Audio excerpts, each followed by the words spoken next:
Hello, everybody. Welcome to another Minds and Beyond webinar. My name is Dr. Adebusola Adegbola. I am one of the co-founders of Minds and Beyond, and every month we come together to talk about mental health topics and share pragmatic tips to help us live a healthy mental health. So today we are talking about another interesting topic, something that I know every one of us here, because I know we are all professionals, they're busy professionals, something that I know that we are all dealing with on a day-to-day basis, and how we can manage the stress in our lives, whether it's personal stress or professional stress, so that it doesn't get to the point of burnout, because we all know that without health, we can't achieve anything that we really want to achieve. So together with me today is Omotola Ogunjobi, and she's also the co-founder of Minds Are Beyond, and I'll let her introduce herself. Thank you, Busola. Good evening, everyone. My name is Omotola Ajayi, but some people know me by Omotola Ogunjobi. Anyone is fine by me. You're all welcome to Minds and Beyond webinar. I was just pondering today and I was like, oh, wow, this is the 13th edition of our webinars. That's been a lot. And just like Busola said, this topic is very relatable. It's something that I'm sure most of us can definitely say that at some point we've experienced some chaos. But I believe one of the most important skills that we can have as individuals is remaining calm, even in the midst of chaos, in the midst of any difficulty that we face. And without much introduction or anything or extra fluff or whatever, I want us to know that we're in the right place today. So if you've already joined, you're welcome. Thank you for taking out time out of your busy schedules to join tonight. You can please share the link on your status so that other people don't miss out of this.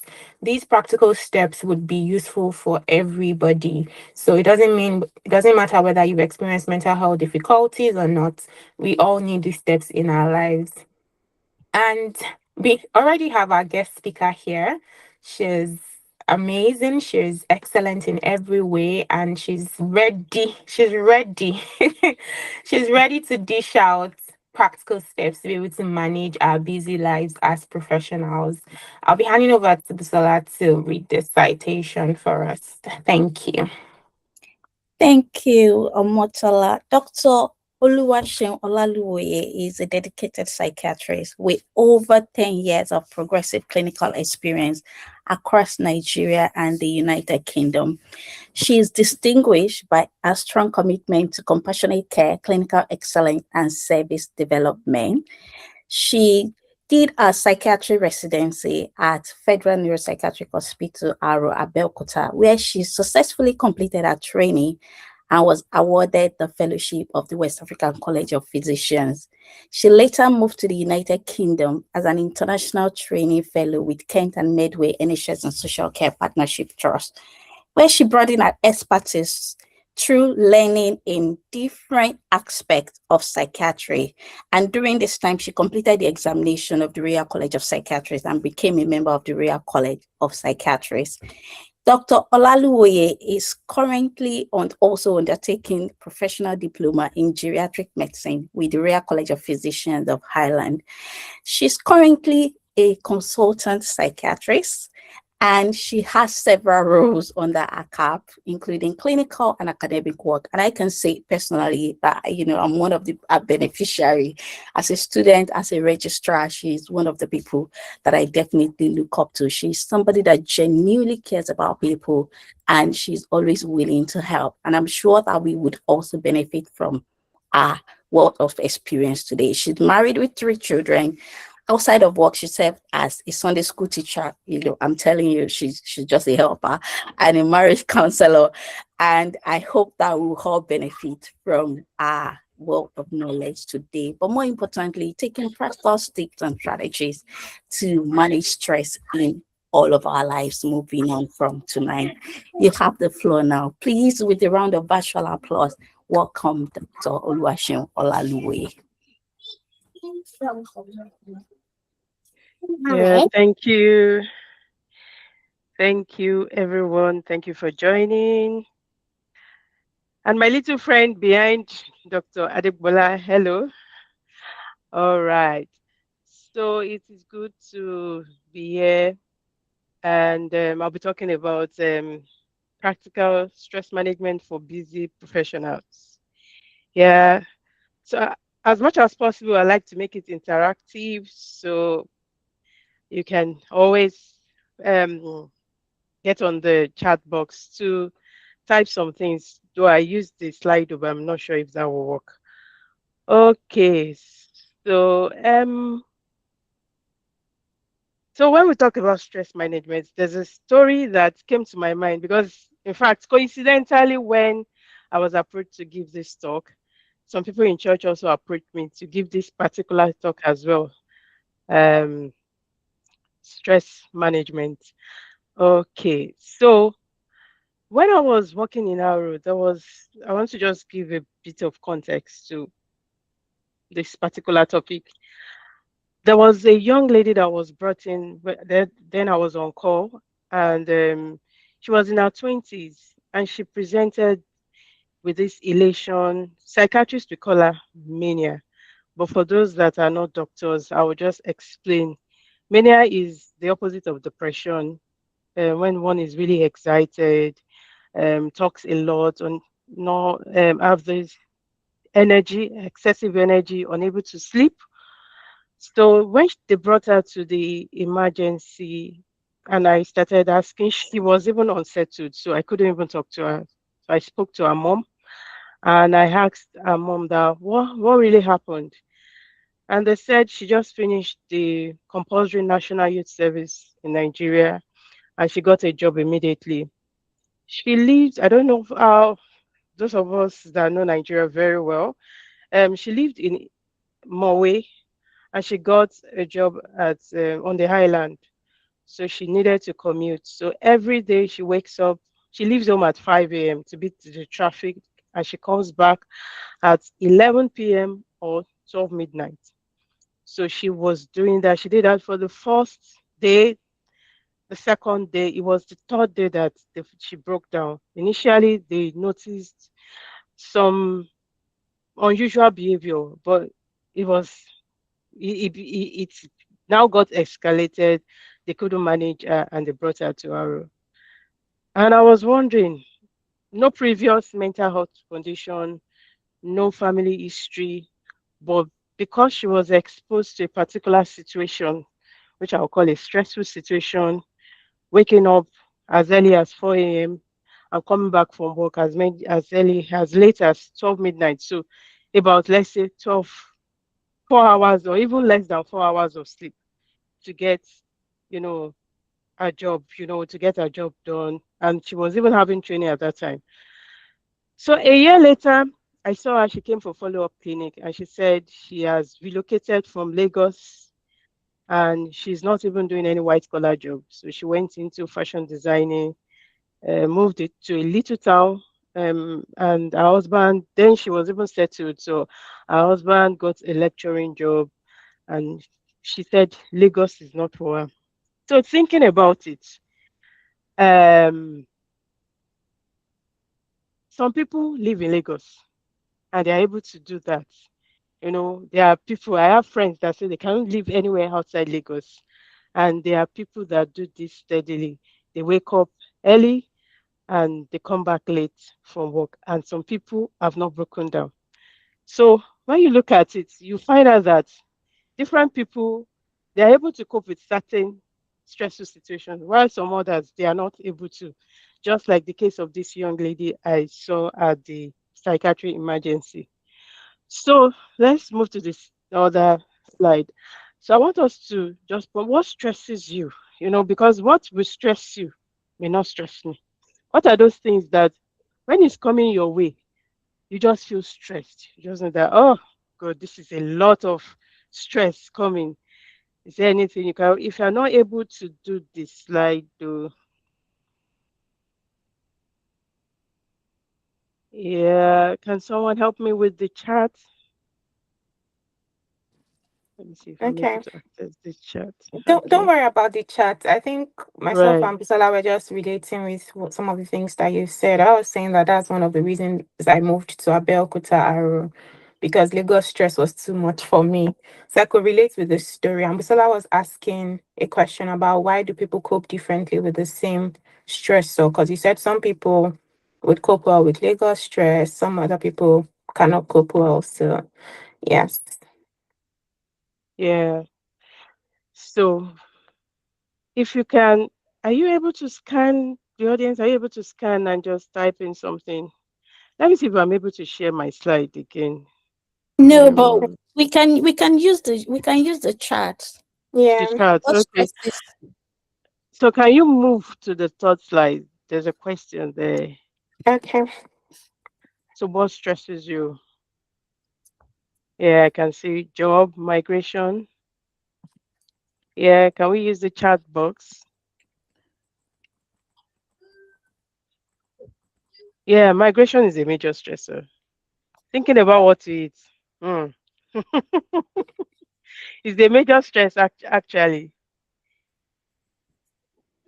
Can we have more from the audience? What stresses you? Because what we want to make it practical. If children, family,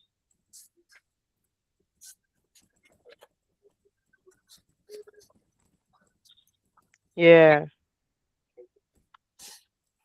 physical health difficulties,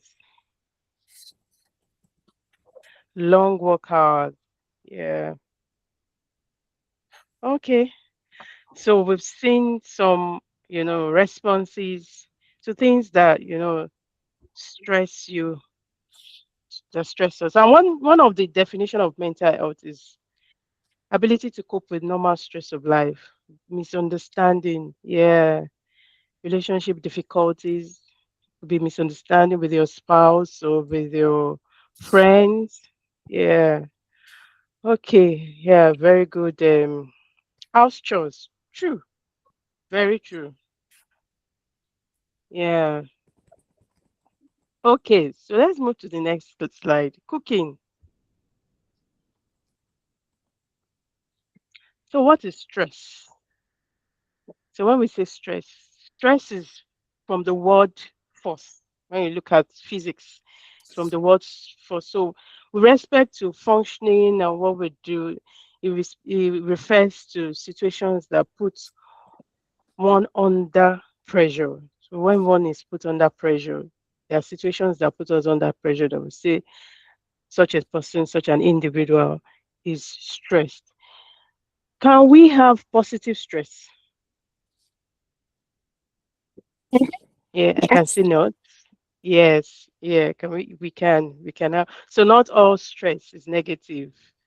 Can someone give me an example of positive stress? Yeah, marriage. Marriage is a positive one. Birth of a baby, yes.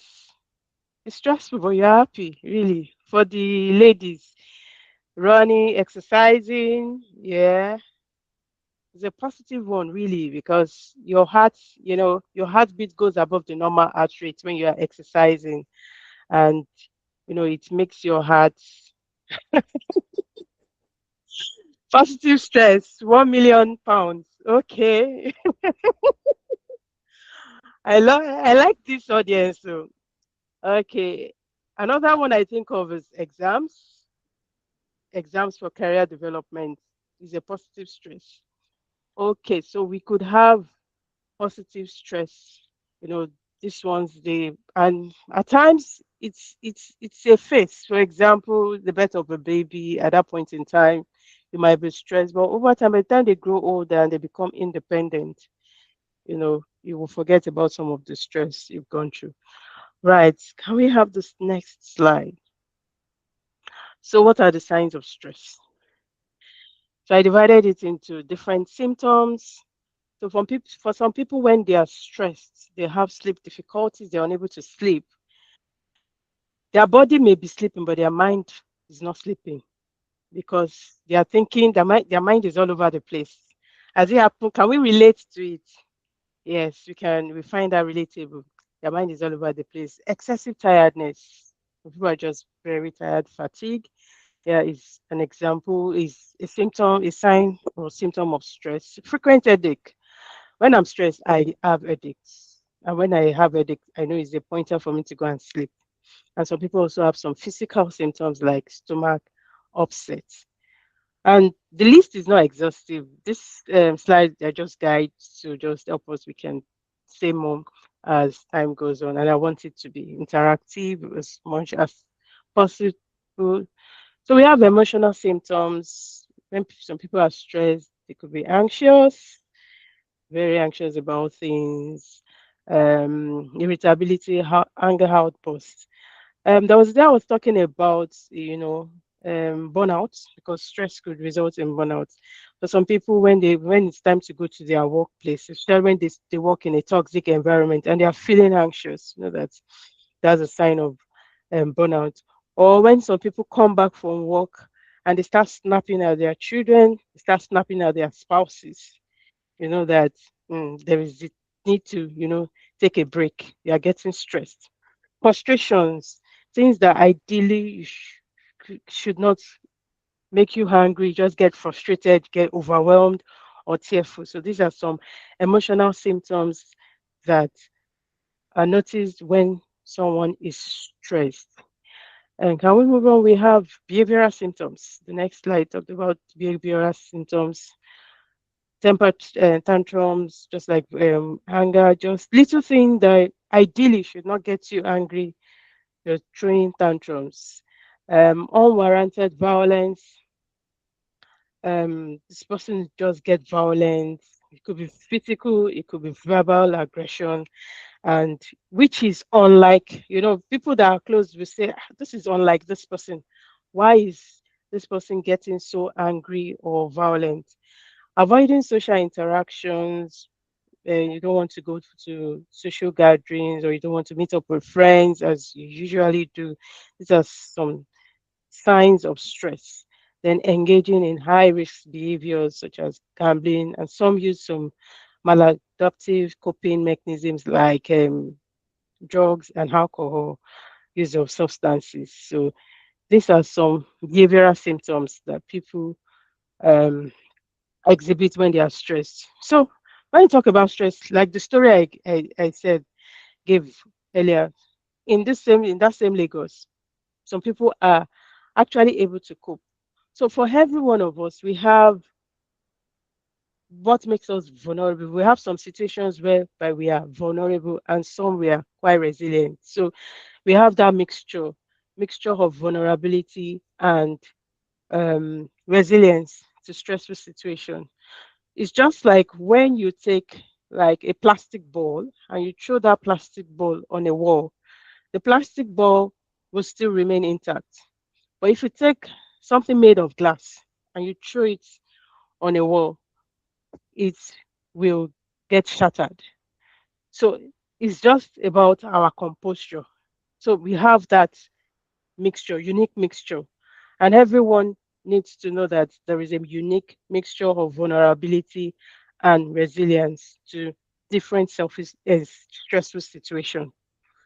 Now we want to look at stress. How do we manage stress in a practical way? We're using the 5 Ps. In psychiatry, I'm using my psychiatry cap now. So we want to talk about the 5 Ps. So the first P is the presenting factor. So the presenting factor is stress. We're actually talking about stress now. That is the presenting factor. The second P is the predisposing factor, which means that what makes someone vulnerable to a stressful situation compared to another person. For example, the lady I spoke about earlier on, the lady that couldn't cope after 3 days, she couldn't even cope with, the long commute, the short hours of sleep, while others are able to really cope. When you go to any time of the day in Lagos, vehicles are moving. There are people that do that very well. So, what are those things that predispose you us to a stressful situation? One is genetics, our composure, some of the things we cannot even these predisposing factors are some things we cannot um we cannot change. For example, our genetics, there are things that we do and they tell us that why do you have this behavior just like your mom or your dad? So genetic factors. Some things, then another one is personality. Our personalities it differ from one person to another. Some are introverted, some are extroverted. Some of us we thrive well in a very quiet environment, while others they thrive well in social gatherings. So our personalities, then our formative years, nurturing, the way our upbringing differs. So some people they've been brought up to like a particular thing. Someone mentioned cooking that is stressful. Some people they are brought up to really cook. I have a friend here in the UK. We can, my family, we just always at times we show up in our place without even telling her. But whenever we show up, somehow food will come out. Unlike me, if you show up and I don't have food, if I have food, I will offer you. But if I don't have food, we just talk just maybe drinks. But her, whenever you show up and not planned, somehow she will just arrange the food.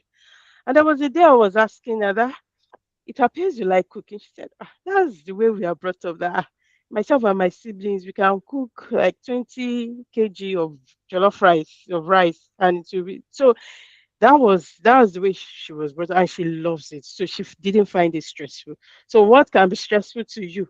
There's someone mentioned cooking. For her, someone said I should send her address. Don't worry, you see me in camera. So our upbringing made her, just made her love cooking naturally, and she does it without any. She does it with ease. Then childhood trauma. So some people with childhood trauma, they could face certain situations that remind them of what they had experienced while they are young, more like reliving the experience.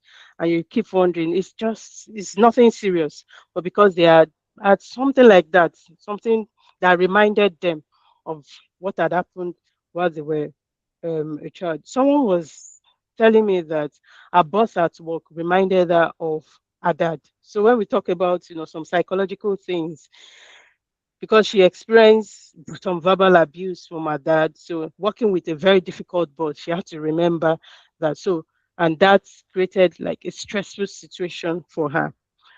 Okay, so precipitating factor in psychiatry. When we talk about precipitating factor, we say, why is this person breaking down now?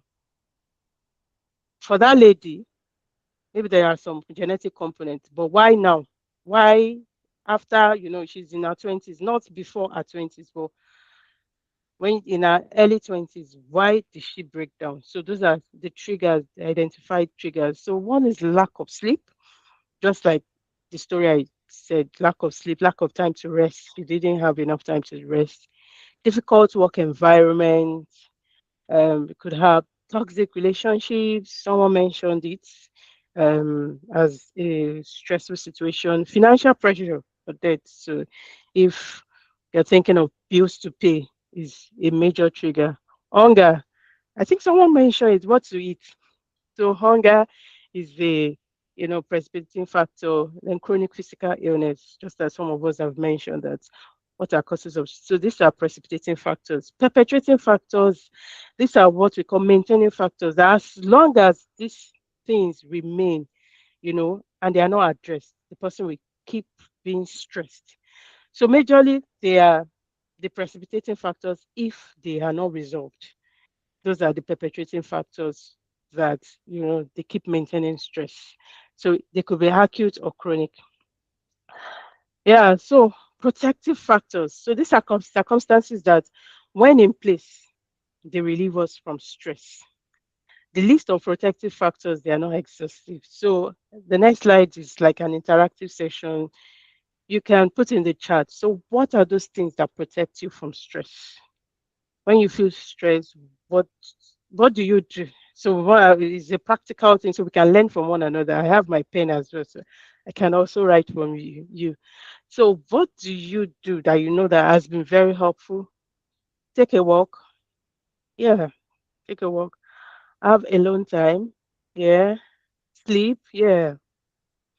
Pray and praise. Yeah. Watch movies. Sleep. Yeah.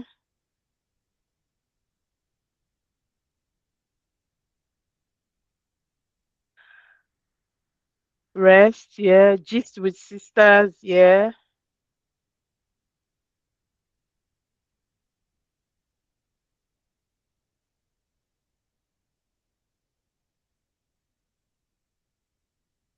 Buy ice cream. Oh, I like this one. Oh, buy ice cream. Cold Stone is even specific. Cold Stone ice cream. Okay. Support system. Right. Okay. Yeah. Support system. Go to the spa for a massage. Yes. Yeah. Movie. Yeah. Movie. Okay. Run. Yeah. Run. Okay. Yeah. Football. Yes. Exercise. Yes. So these are, in fact, park. Going to the park. Yeah. Switch off my phone. Yeah, some people, because social media could be a stressor to some. So just switch off your phone, take a break from social media.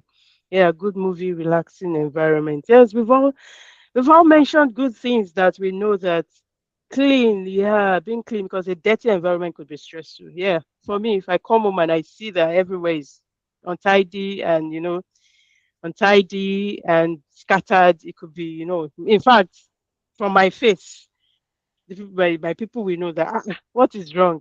So that is really true. A tidy environment will relieve one from stress. Yes. So next slide. Yes. So there is an answer to stress. So what word can you get when you rearrange stress? That is a protective factor from stress. Try just rearrange. Excellent. Rest. Rest. Reset. I never even thought of that. Yeah, reset. Extra E. Okay, you put extra E. So it's actually rest with the emphasis, 2S. When you put the 2S, so rest with emphasis. So in fact, the solution to stress is from that word, rest. And when I mean rest, rest is your body, resting in your body and your mind. One could be resting and your mind could be all over the place. So when I mean rest, involving your body and your mind, rest. So that is actually the major solution to stress. But let's go on. So, how do we manage stressful situations? One, you need to identify that you're stressed. Some people may be stressed and they don't know that they are stressed. When they keep snapping, at their loved ones, family, friends, it's people around a stressed person that really gets the the fire, the heat of the moment, especially when they start throwing tantrums, when they start exhibiting, some of those emotional um, symptoms. So, number one, identify that you're stressed. Then identify the trigger, which is the precipitating factor and the perpetuating factor. I said that as long as the precipitating factors are not addressed, it will become perpetuating factor. So you need to identify the trigger. Why am I stressed at this point? Why now? I've been doing this particular job for the past 1 year. Why now? So you need to just take, introspect, just sit back and watch what are the triggers. Try to identify the triggers. When you identify those triggers, are there factors within your control or not? There are some factors that are within our control and we know that we'll be able to, resolve. But are there factors that are not within our control? For example, our job, our work. We know that maybe, for example, I was on a placement for 6 months and I had to travel. I had to commute and I had to leave my house before 7 a.m. So 12 hours outside my house. I have to catch the train, the 7 a.m. train, and by the time I return home, 7 p.m. But I knew that it was for 6 months. So it was something I could not control, but I know that it's time limited. But it was a stressful, I identified that it was a stressful situation. It was beyond my control because it was a compulsory posting I had to do at that time to complete my training. So I had to, travel long hours. So Are they within your control or not? So if they are within your control, there are things we call, problem solving skills. Could develop some things, or we could develop coping strategies. So these are two things we do in stressful situations. We try to develop problem solving skills, or we develop coping strategies um, about those situations. For example, when I had to commute, one of my coping strategies is that I had to sleep on the train. I sleep on the train when, going, or even when coming back home. Because initially, when I came home, I didn't have time. There was my first week. Whenever I come home, I just go to my bed.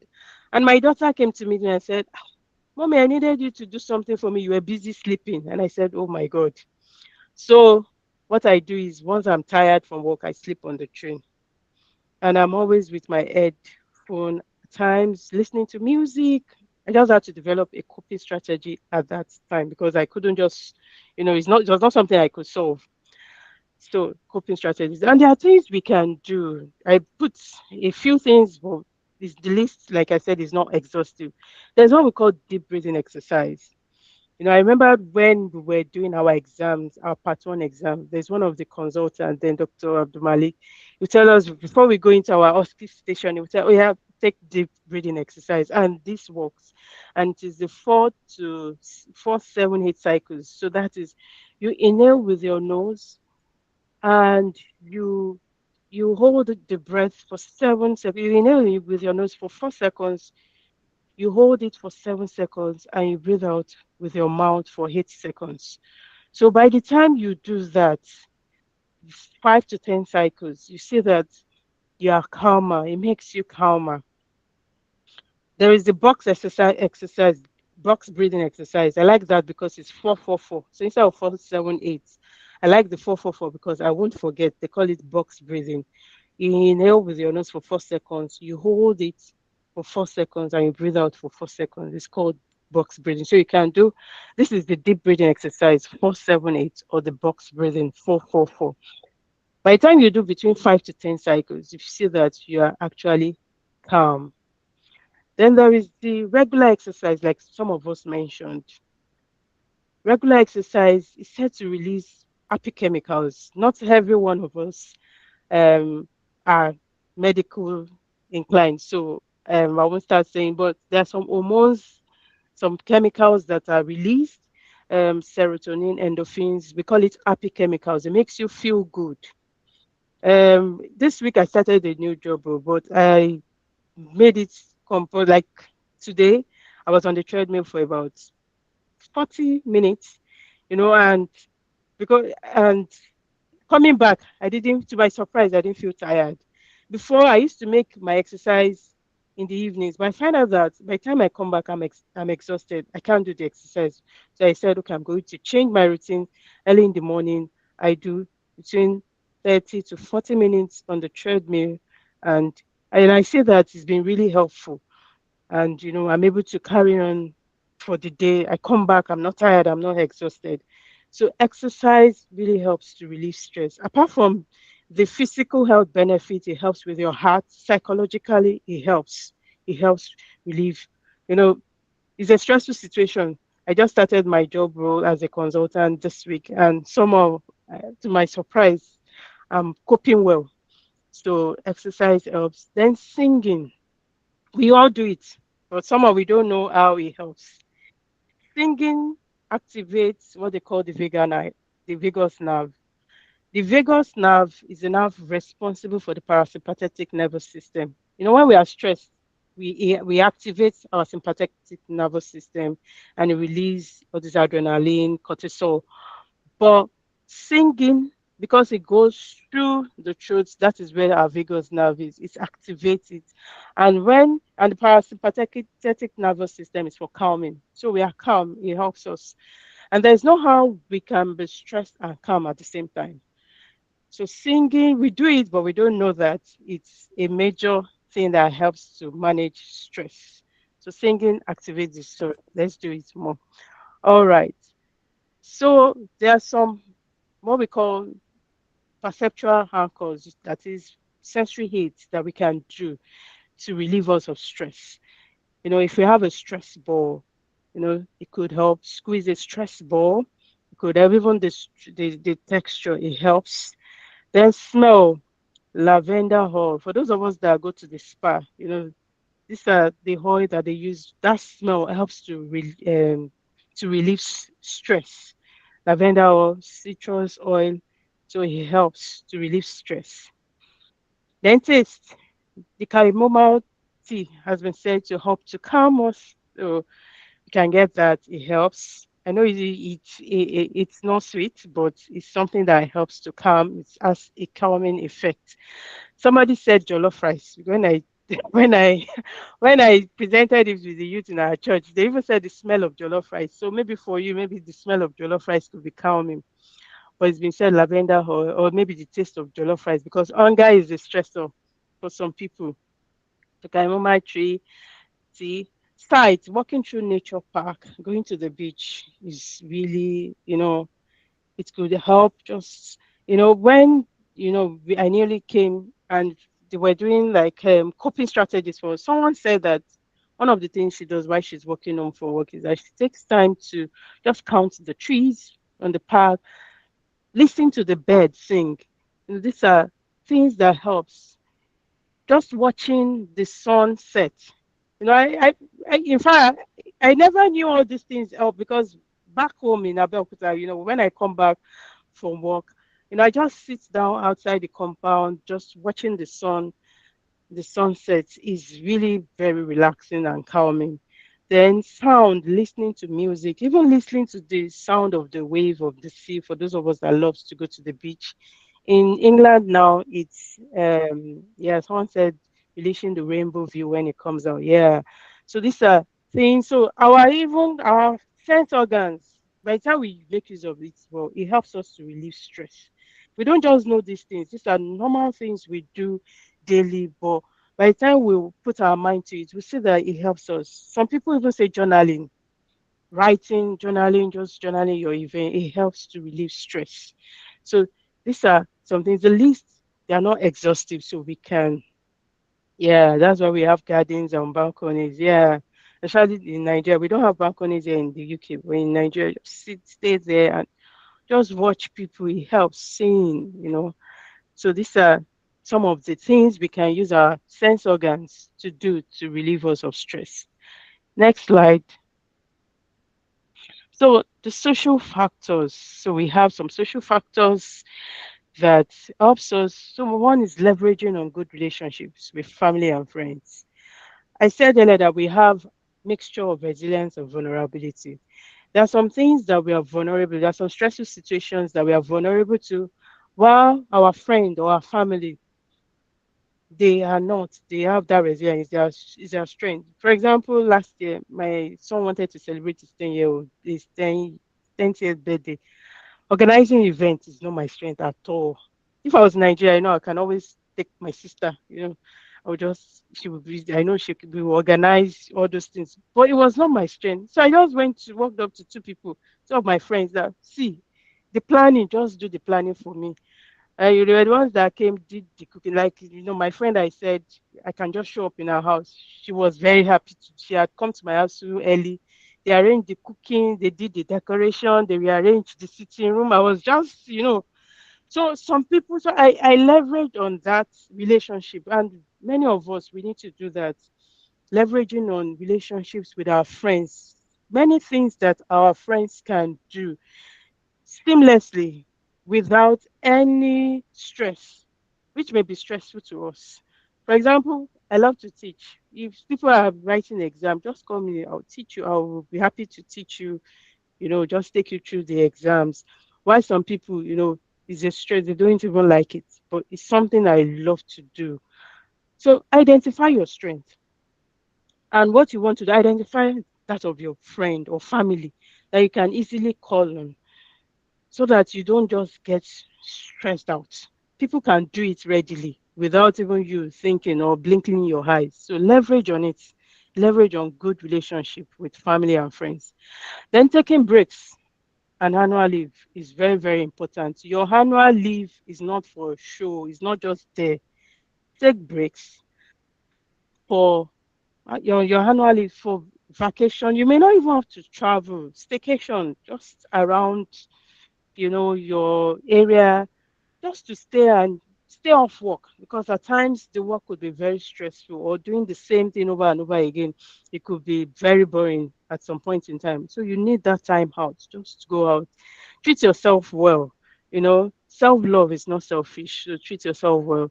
Then employ sense of humor to diffuse tension. Yeah, in fact, this really worked for me. I remember those days when I was working in Nauru and we're having many calls. I can see that Dr. Edafe is on this call. So myself, Dr. Edafe, and Shodia, after we've lamented about, the way the situation is, we even find sense of humor, just laugh about some of these things. I never knew, that all these things, we were just doing it, but they relieved us of stress, just talking about it, laughing about it. And even when we're even preparing for exams as a group, then when we are preparing, we will laugh, we will talk. Those are things that he's stress. So employ sense of humor. Then identify your protective factors. I told us to list our protective factors. So some of us have things that, you know, they protect us and we need to leverage on them. Number one, you need to identify your precipitating factors, see how you can work on them, then leverage on your protective factors. Yeah, so these are some of the practical tips I have. Thank you for listening. And any questions? Thank you so much, Ma. Thank you. That was engaging.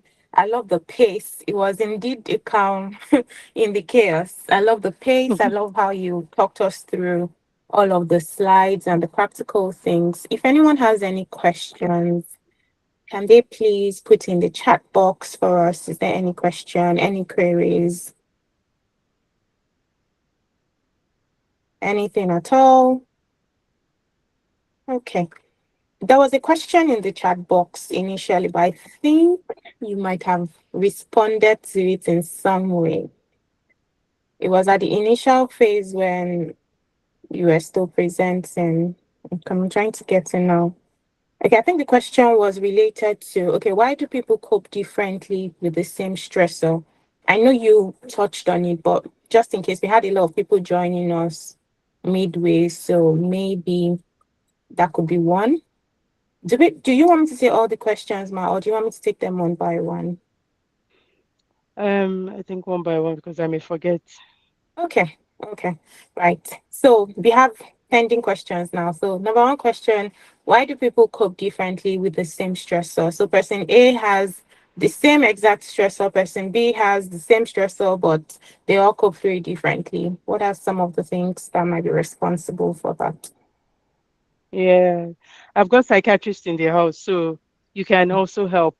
Um, so one of the things I said is the predisposing factors, some things like genetics, our upbringing, our nurturing. Some of us are, it's just like I said, a plastic and a glass. Plastic can resist. When you throw it on a wall, a glass cannot. So that is why, and we are different. So that is one thing we need to understand about us. We are different from our friend or even our sibling. So comparison is one thing that we need to desist from with this kind of question. The fact that A is able to do it well doesn't mean that we can take up the challenge, but that doesn't mean that that is our major strength. So we need to identify. So majorly our predisposing factors are different: genetics, upbringing, and exposure to traumatic events while growing up. Some do not, and some did and have healed over time, but some did not heal over time. So and your personality as well, like I mentioned, we have different personality traits. Okay. Thank you. Thank you so much for. I don't know if any, because you opened the floor to other psychiatrists. So do we have any other? If you have any other contributions, you can raise our hands or put in the chat box. Right. So Chidima is asking, how can one rest his or her mind? Yeah, which is a very good, an important question. How can you rest your mind? Well, because I said earlier that you can be sleeping and your mind is all over the place. So one of those things I talked about is the breathing exercise that I talked about. Um, Talking about it, whatever is on your mind, just say it out. It is something that helps.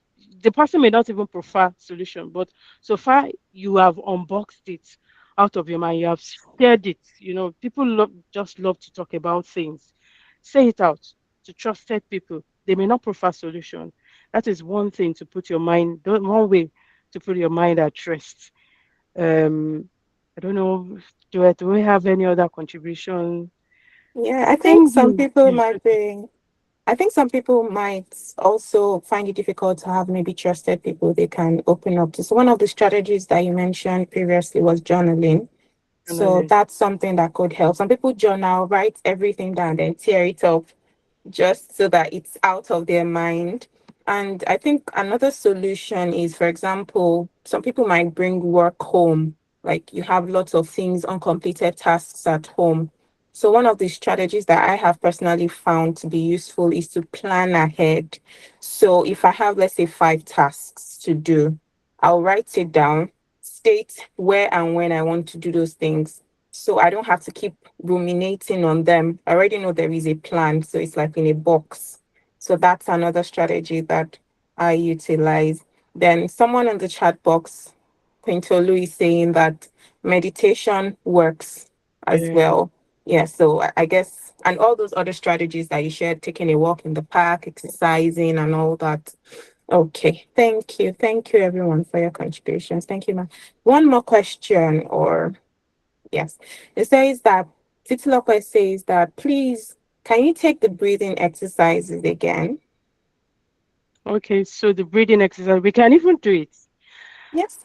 So you breathe for 4 seconds, hold it for 7 seconds,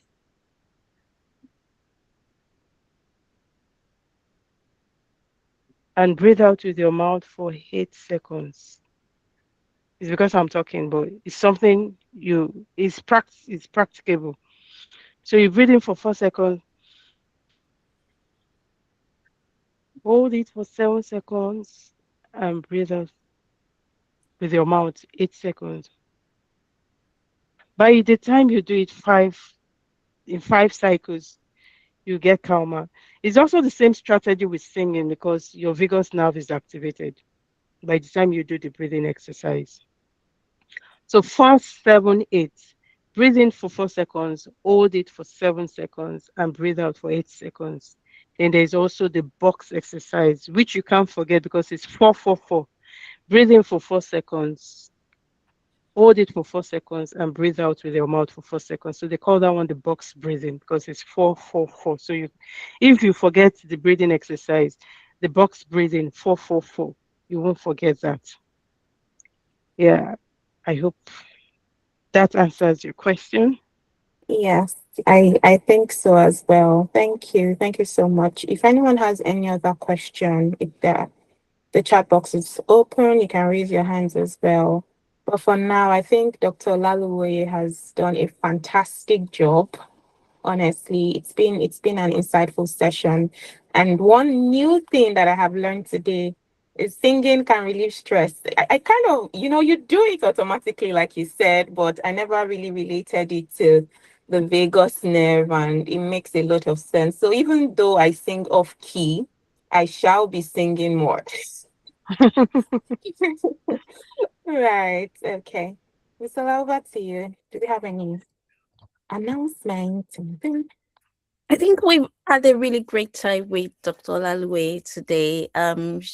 Thank you so much for the practical.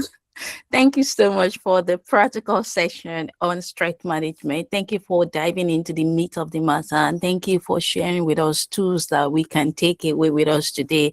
One thing about all of these tools is that, for some of us, it may feel like, what's that? And for us others, it may feel like, wow, that's amazing. I think the goal is for all of us to have few things in our toolbox. We will definitely not relate with everything. For some of us, running may not be our thing. For some of us, it may not be like, which one is journaling? What's journaling?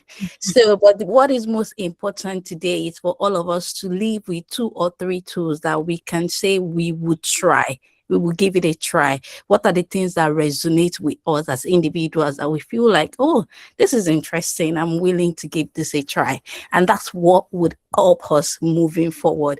And we can see that these are things that we can do anywhere. The breathing technique, you're stressed at work, you're stressed somewhere, just find a corner and you're done with your breathing exercises. You've done it 10 times and you're able to regulate, come back to your person.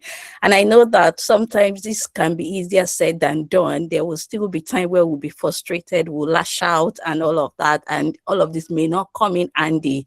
But the more we start to practice them, the better we would be at, managing stress and being able to cope with whatever life throws at us. We can't escape stress. That is just the truth. In this life that we found ourselves at one point or the other, something would be stressful. But we hope that today we'll be living with some tools in our toolbox that we can use to manage stress wherever we are now. Thank you so much, Dr. Olaluwoye. We are really, really grateful. And thank you everybody for joining us. Thank you, Dr. Edafe, for joining. Thank you, Dr. Titi McFadden. Thank you, Dr. Yes, sir. Sorry if I mixed your name. I'm just calling everybody that I see on my screen. If I mixed your name, apologies, please. Blessing Ogunlade, Shamaka Ndubeze, everybody, Grace, thank you for joining. We are really glad to have you here today. We would be having another, if you could help us complete a feedback form, I will put the link in the chat. And the feedback helps us to do better, see what is working and what is not working, just like what we've learned today. What are predisposing factors? What are maintaining factors? What is working? What is not working? So if you could kindly help us complete the feedback form, we would be most grateful. And our next webinar will be next month. We'll have another exciting topic and another exciting speaker. If you're on our email list, you definitely get to know when the webinar will be taking place, and I'll sign up for the webinar. Thank you so much, everybody. We do have a book club. So if you want to join our book club where we go the extra mile and talk about some of these strategies about life, about leadership, about training, about being a professional, you can send us an email at hello@mindsandbeyond.com. It's been such an amazing time with us all today. Thank you, everybody, for joining. We wish you a wonderful, restful night, and then we will see you again next month. Yes. Bye. Thank you. Bye. Bye, everyone. Thank you all for joining. Such a pleasure to have everyone. Thank you, Sarah, for joining. Thank you. Thank you so much, everyone. All right, then. Bye-bye. Thank you, my queens, for joining as well. Thank you, Grace. Bye. Bye-bye, everyone.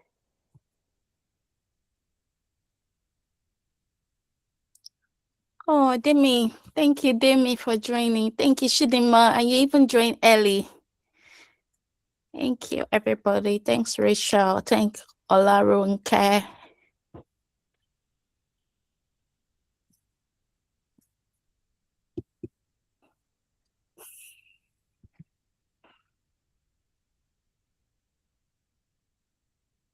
Dr. Lash. The Lash is here for the after party. Yes. In fact, it's after party. Good evening, everyone. Good evening. Lash. You know we will be done now. Maybe this. Anyway, You join with Faith to catch up with your bestie. My calendar was 1 hour behind. Oh. At least my inner calendar. Me thinking that honestly, we are so grateful and we are so blessed to every one of you that keeps joining every month, whether you're a speaker or you're thank you so much. Thank you. You're welcome. You're welcome. I'm sure it was great. Yeah, it was was good. Good. Next time we'll go through the really recording. Yes, we can share the link to the recording. I'm sure Motsi will put it on our status. That's our status is the diary. We just follow. Exactly. Thank you. That's my own journal, Eshe. Okay. All right, bye. Have a great evening. Thank you. Bye-bye. Bye-bye. Take care. Bye. Thank you so much. Thank you. You're welcome. I want that to rejoin. Have you messaged her? Yes. Okay. Thank God.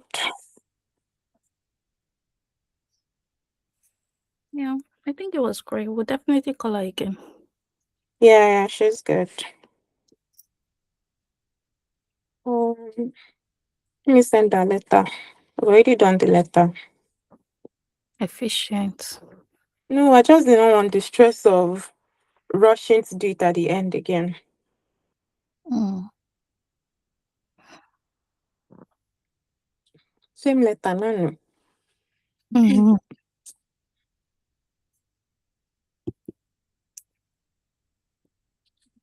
Actually, my phone,